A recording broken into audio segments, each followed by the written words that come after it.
ay umabot po mga ka-farmers po sa 150. Nung matapos po yung bagyong Juan, kinabukasan tinatawaran po yun ng kanyang kalamansi ng 2,800 ang isang bag. Hindi siya nagpapitas. Hindi ko alam kung 50 red bag o 100 yung kinukuha sa kanya. Tumanggi at yung gusto niya ay 3,000. Tapos kinabukasan, mga katribya, nag-2,600. Pinuntahan pa uli siya ng buyer, hindi pa rin pinapitas. Kasi sabi niya, sa 2,800, di ako nagpapitas, sa 2,600 pa.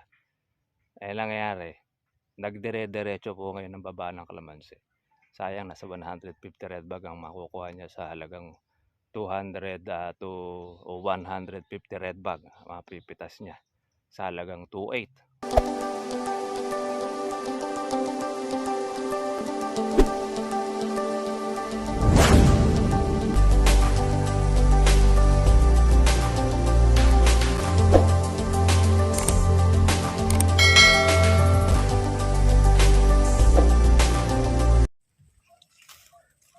Kumusta na kayo mga katribya? Welcome po sa aking YouTube channel. Ito po, tayo po ay pumipitas po ng ating kalamansi. Ayan.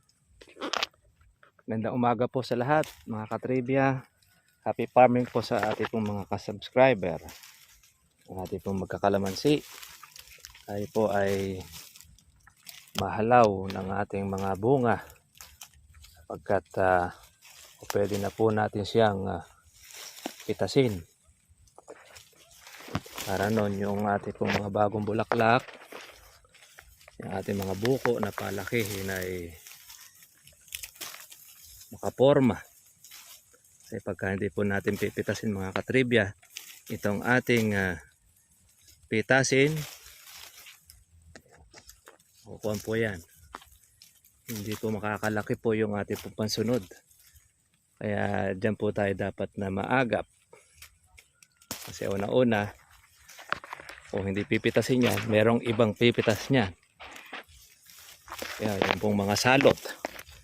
Yan ang kadalasan po natin na number 1 na problema dito sa aming area. Ang mga maiitim ang ulo.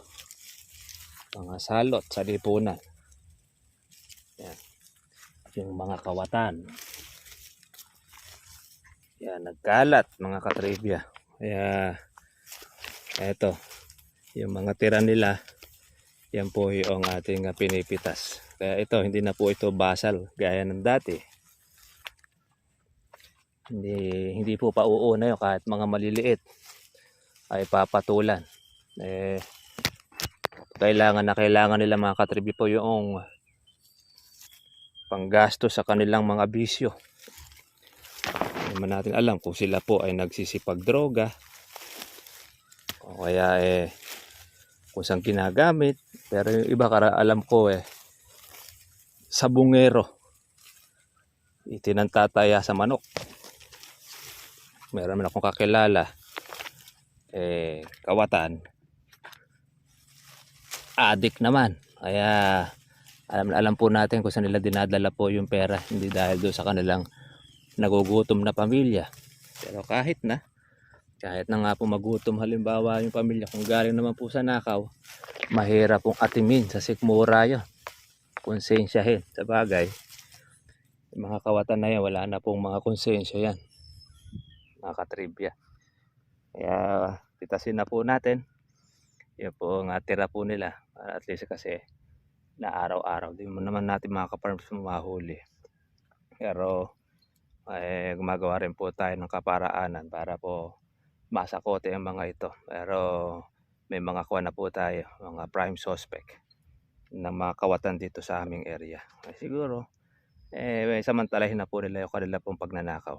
Darating po ang panahon, mga huhuli din yan. Para lang din pong flood control yan. Ito po, puno na po ang ating lalagyanan. Tayo naman ay kukunin na po natin yung ating red bag para po makapagsali na. Yan ang ating po pinoprotektahan. Yung mga maliliit para sila po ay lumaki. katribya. Kaya, sali na muna natin.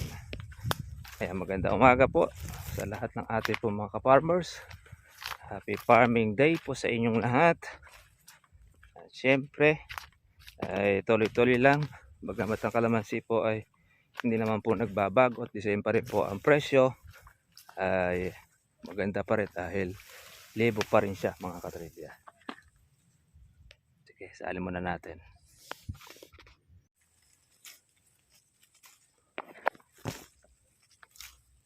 Pitas tayo mga ka-farmers. Yan. Magandang balita mga katribya dahil tumawag uli po sa atin yung isa nating kakilala pong buyer. Pumaparte ng kalamansi. Kaya lang hindi na po natin siya mapapartehan dahil minaunan na pong ibang buyer. Kaya ganyan po. Pagka po talaga ang kalamansi ay wala kang permis na kausap at mauubusan ka, talagang tata. Ayan mga katribya po, pahinga muna po tayo dahil tanghalian na.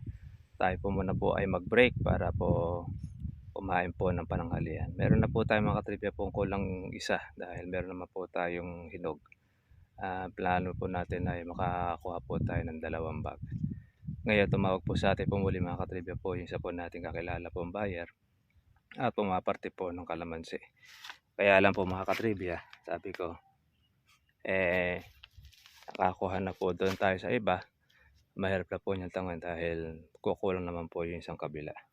Ngayon sabihin, kapag po pumaparte po ang buyer, kinukulang sila ng nakakukuhanan, magandang balita, umaangat po ang presyo ng kalamansi or tumataas. Ganoon naman po talaga pagka po nagkukulang po ng demand, tumataas po ang presyo ng kalamansi. Pag halimbawa marami naman po ang dating ng kalamansi, abot ang pa-stop ng mga buyer.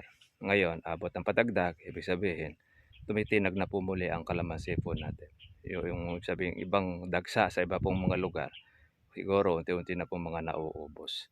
Kaya maswerte yun po maaabutan po mga ka-farmers ng pitas na meron kang pitasin, tas marami at yung matsyempo mo yung magandang presyo. Actually yung pong mahigit 1,000 ang presyo, 1,213, maganda na po yan.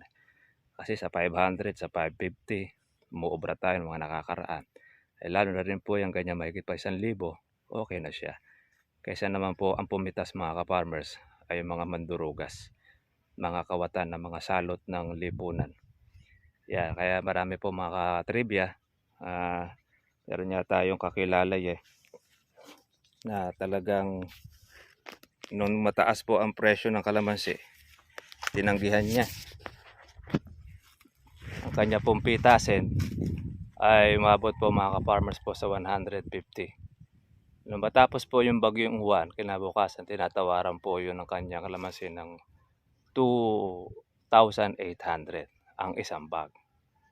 Hindi siya nagpapitas. Hindi ko alam kung 50 red bag o 100 yung kinukuha sa kanya. Tumanggi at gusto niya ay 3,000. Tapos kinabukasan mga katribya, nag-2,600. Pinuntahan ba uli siya ng buyer, hindi pa rin pinapitas. Kasi sabi niya sa 2,800 di ako nagpapitas, sa 2,600 pa. Nangyayari, nagdire-diretso po ngayon ng baba ng kalamansi.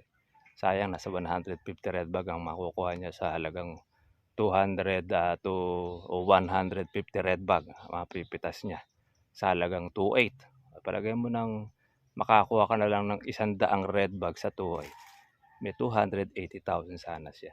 Kaya lang ni-stop niya. Akala niya siguro ay tataas pa kalamansi. Kasi sa sangitan po ng kabaratuhan, nag 3,000 po ang isang bag nung kinabukasan ng bagyo. Pero sumunod na ilang mga araw, araw-araw dumidiretso na rin po ang pagbaba. Ngayon, hanggang sa inabutan na po mga ka-farmers ng 1,300, 1,500, di ko lang po natin alam kung napitas na yung kalamansi niya na 150 red bag sana nung panahon ng mataas. Kaya ibig sabihin, yung gano'n po mga pagkakataon, kasalanan lang po nung may-ari. Kung hindi po niya papitas at naghahangad po siya ng mas mahal, ng mas malaki po yung nawala.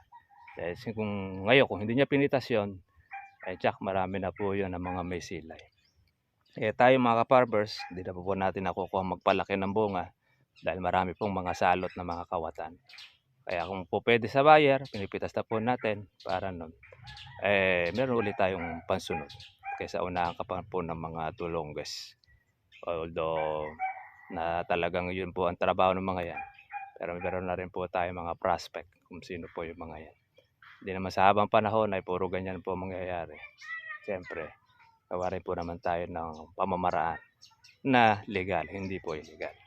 Kaya yun po mga katribya, tayo po ay mag-lunch po muna.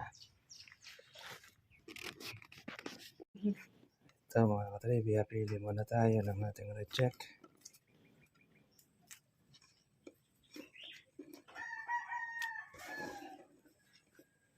Yan. Kunti pa lang ang reject natin. Kung hindi lang po tinutulonggis ito eh. Maganda magpalaki. Kaya lang eh. Dalas pa sa kintod ng asong magnakaw. Wala kang maabutan. Gagaling, hindi mo mahuli.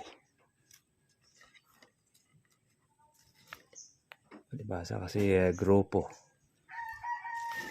Kaya malalakas ang loob. Wala pa kasing nasasampulan. Pero meron lang masampulan yan. Sa bagay eh. Hindi na rin matatakot yung mga yan. Wala nang mga tawak.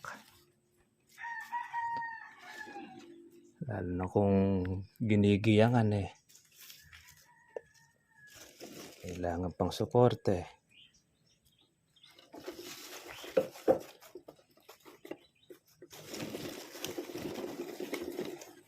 Kaya karaniwan po mga katribya sa kalamansi sa tagulan. Hindi po nawawala po yung darak mais o yung tinatawag na bulutong. Pamuyan kasi variety na talaga niya ng kalamansi pagka umulan, tagulan. Pero pag tag-araw, wala naman yan. Kasi na-spray naman po ng foliar. Pero ito, hindi na kaya makakaya ng foliar yan. Ay, paanong spray mo dyan eh.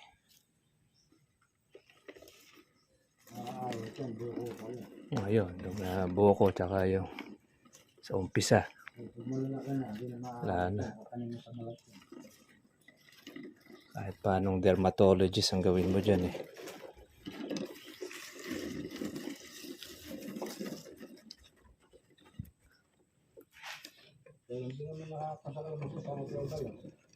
Paras lang din naman ang asim eh. Lalo na kung wala silang gagamitin eh. Pinisa kasi ng balat ng kalamansi sa tagulan. Yung bulutong na yan para di maluto. Di pa. Kaya obligado siyang magbulutong para tumalbog yung tubig, kung hindi maluluto yung bunga niya. Yung karaniwan na makikinis eh, yun na madalas na naluluto eh.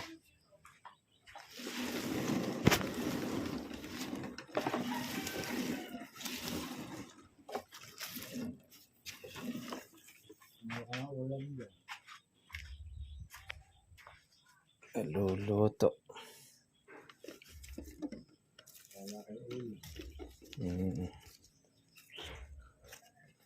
Niluluto niyo.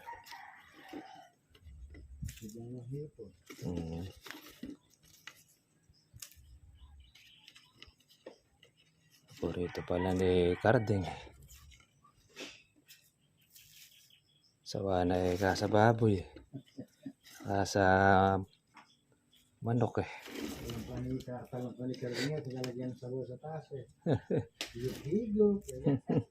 Sawa na eh kasa manok eh. Higop naman yung sawa ng manok.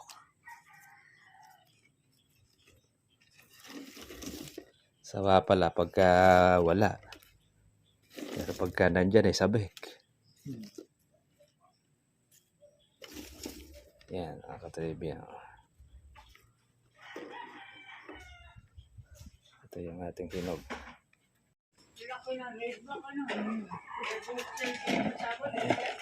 Diyan isa po ang Ayan pinapanin. mga kadriver, nakadalawa tayo ng Kasi ating Sabado, itas. Linggo. Siyam na red bag. Kung may tipas si Cora kay ano Ayan, bitas din yung kala nanay. kaya kung nga doon, nanay daw siya. Marami. Mas marami pa yung nakuha nila nanay.